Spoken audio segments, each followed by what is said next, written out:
Hello guys, so today I'm gonna tell you about some beginner photographer don'ts that you really don't want to do. My name is Kevin and I run this channel, so I just wanted to give you all the mistakes that I made as a beginner photographer so you don't have to do them also. So let's get down to it. So first of all, if you do edit your photos, you should always shoot in RAW. So in your camera settings, you can always put on RAW or JPEG, or maybe even so it shoots in both. In some cameras, in manual mode, you have to change this yourself because sometimes it's in JPEG and whatnot. So you want to change that. Especially if you're shooting in any of the pre-made modes on the camera in auto modes, then you really need to be aware of the setting of this, because usually they come out in these modes as JPEG because it's easier for a new user to just shoot and upload. But if you do editing and stuff, you should have an eye open on all these settings, and especially shooting in RAW because it keeps much more information in the photo, much easier to edit it that way.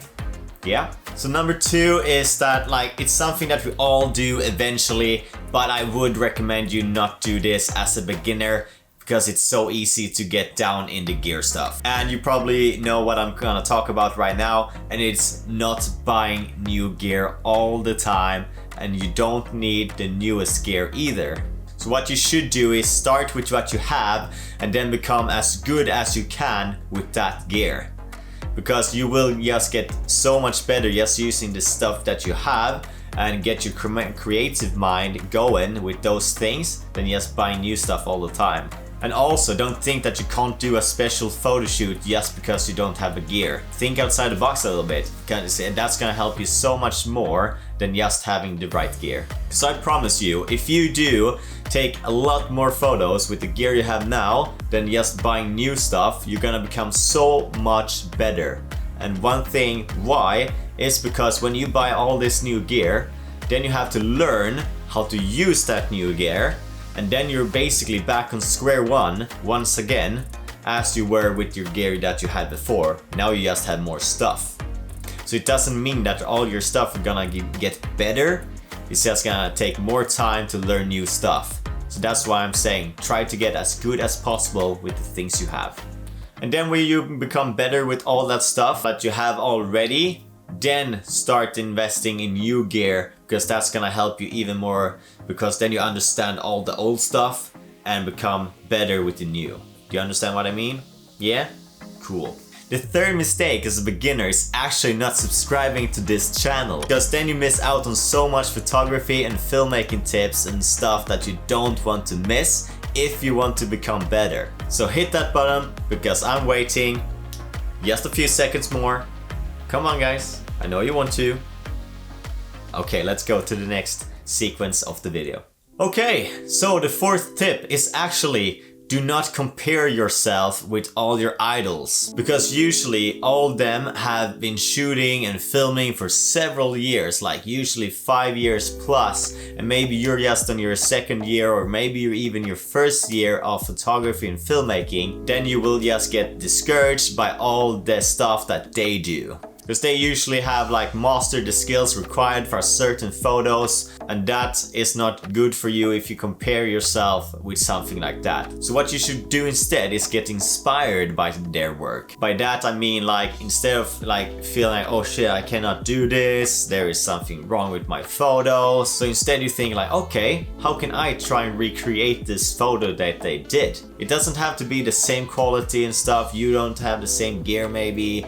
As I said before, do get creative with the things you have and try and make the same photo with what you have. That's gonna make so much cooler, and it's gonna be very unique to your own style, because everyone has their own style and you don't want to be someone else, right? You want to have your own style and everything so that people can appreciate your work. That's so much better to think like that and get inspired by others' work instead of getting discouraged and thinking I will never be that good. Because that's gonna ruin everything for you as a photography or filmmaking creative. And by doing all this all the time, that's a new way that you will become better, and eventually you're gonna have photos like that and someone else will think about your photos in the same way as you did to your idol. That's just a really nice thing to remember. So my last mistake that actually affects you more than I actually thought imaginable is actually not taking your camera with you as much as possible. Because you're feeling maybe that you don't have the camera with you just because your friends will think you're weird, or it's like, oh no, today is not a good day, I'm not gonna take any photos, blah blah blah blah blah. Whatever, I've heard it all. Eventually, you don't take your camera with you and you're gonna end up with like 30 mediocre shots on your phone instead that you're never gonna use, or it's just gonna be a bad result. So instead, you take your camera with you, take these really nice photos and become better with using a real camera equipment. That's gonna make it much better in the long run and will amaze your friends when you actually do have your really cool camera with you. They can see the results of what you made. So with that said, try and have your camera with you everywhere you go if it's possible. So, and also a new tip here is take the camera with you to work. So you always have it on your way to work and on your way home. Because that's gonna make you like feel like, okay, I have my camera, so why not shoot some shots while I'm on my way home, for example. Just take some photos and just see how it goes. Then eventually, by doing this a few times, your brain will get wired in a creative sense. So every day you will see something new that you want to take a photo of, and that's just gonna escalate, and you're gonna find so much things like out in the town or anywhere else that you're like, wow, that's a really nice picture there. Or this car is really cool, I'm gonna take a picture. Oh, this building. You understand what I'm saying? Because in the beginning, if you don't have your camera with you, you're just gonna say like, well, there's nothing to take photos of anyway. Well, good I didn't take my camera with me. Or this can actually happen when you do take your camera with you in the beginning before you start shooting randomly. You're gonna be like, yeah, here's nothing to shoot today, so why did I even bring it? When you actually start taking random photos in the beginning, this is gonna start this cycle. So that's something that's gonna help you really, really much in the long run.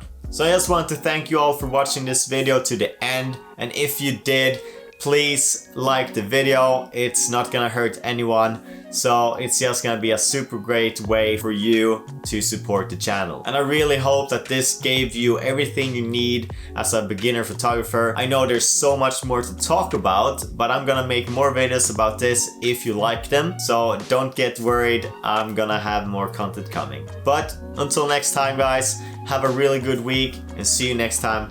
Bye.